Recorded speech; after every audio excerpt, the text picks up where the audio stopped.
Hey guys, Jay Taylor here from One Man's Rambles. Got another unboxing video here.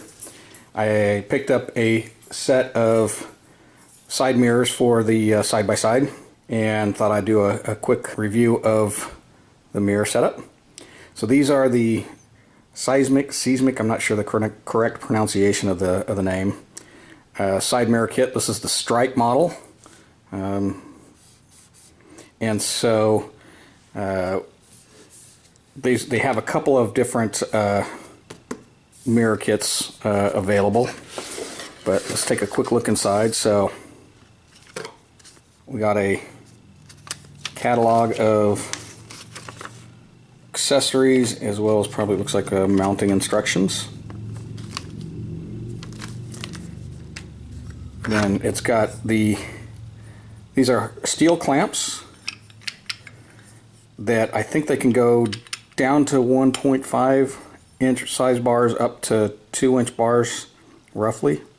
On the YXZ, it's for the A pillars, it's 1.75, so that's a good size for this will fit that that size bar. We've got the side mirrors themselves. Now this is a polycarbonate hard plastic.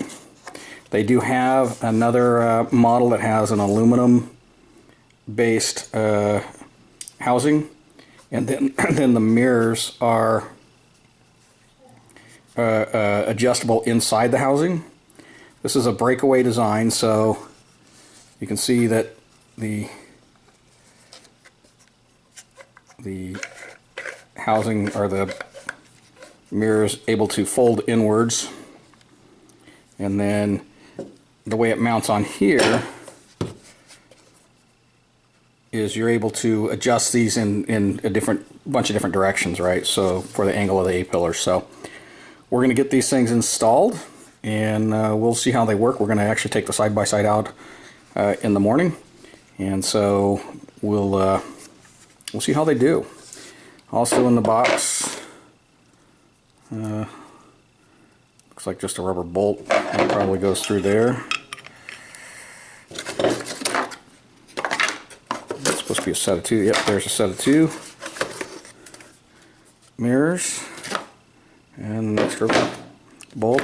Now there is no rubber coating or anything on the inside, so I think as is these things will scratch up the bar if they move around. So I'm probably going to wrap some electrical tape or something around the bars to help protect them from marring and keep this from slipping a little bit. Once you've determined where you want to mount the mirrors, there's some things that you're going to need to do the job. So you need a 8mm Allen key. It's helpful to have a 3/8 inch socket. You're going to want that to tighten the mirror up for the adjustability, because it sits on a little ball socket. I'll show you that in a second. You've got the clamp, and then I also have a pair of channel locks, and you'll see where I'm going to use that to squeeze it down. And as I said, because there is no rubber liner or anything on there, I'm going to go ahead and put down a little bit of electrical tape or something on here, just to help keep from marring up the bars. And on mine, once I figured out where I wanted to mount it, I mounted it right at the bottom of the roll cage. It's a little weld, so it's not going to slide down any, which is nice, and it seems to be about the right height. So throwing just a little bit of electrical tape down, and they're fairly big clamps.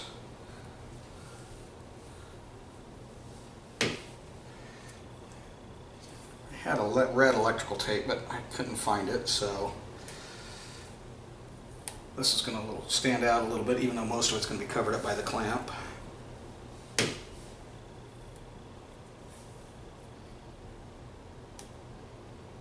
But I did find some red duct tape, which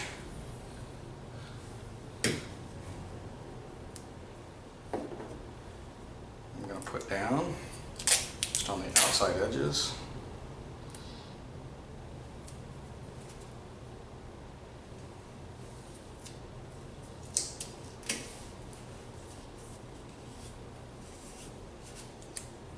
Top.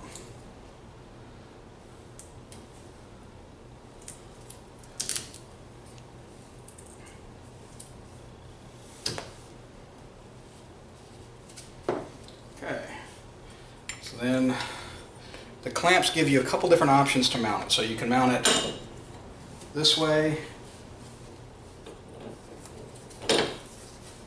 like that, so it sets the mirror on the a little further out.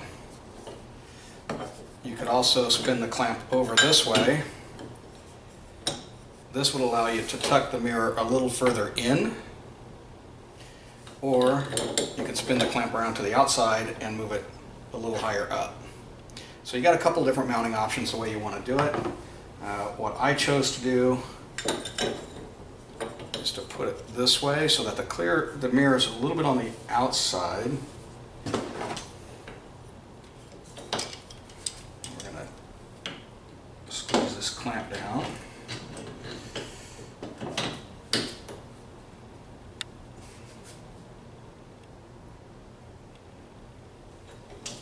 It's going to make it a little bit easier. And then the mounting bolt has a little rubber gasket. So that's going to go on the outside in between the mirror. So I've got the washer on the bolt side. Feed that through, then put the rubber there. That's going to help keep it from vibrating and rattling around. Straighten that up just a little bit.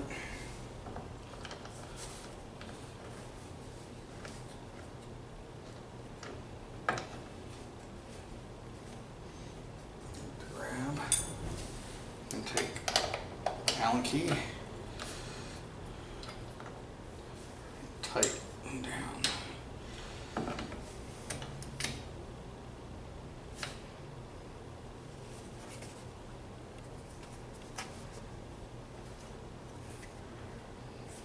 Just get it started that way. And then finish tightening it down.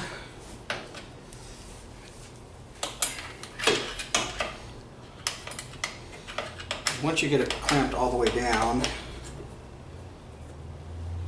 you'll see that this sits on a little swivel, right? So you can adjust it. And then there's a little tightening bolt down here that you can use to snug this up so that it won't rattle around or vibrate around and move around on you once you're out on some rough trails. So it seems like it's a fairly decent mirror set. I picked them up from Amazon for 66 bucks plus around $5 for shipping. So I think it was right around $71 for everything. And this is a, like all my reviews, this is just stuff that I buy. So I'm not, getting, any sort of sponsorship or anything, or no money out of it, other than what, I might get from the YouTube channel, which generally isn't much.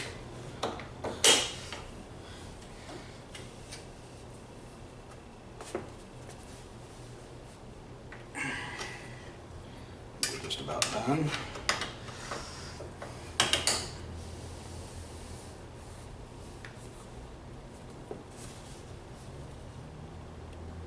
Okay, so those are nice and snug. And then just kind of hit the bolt from the bottom. Might need a deep well socket, but that kind of snugs it up so that it's a little bit more firm. So that's all there is to installing it. We'll see how they do on the trails tomorrow.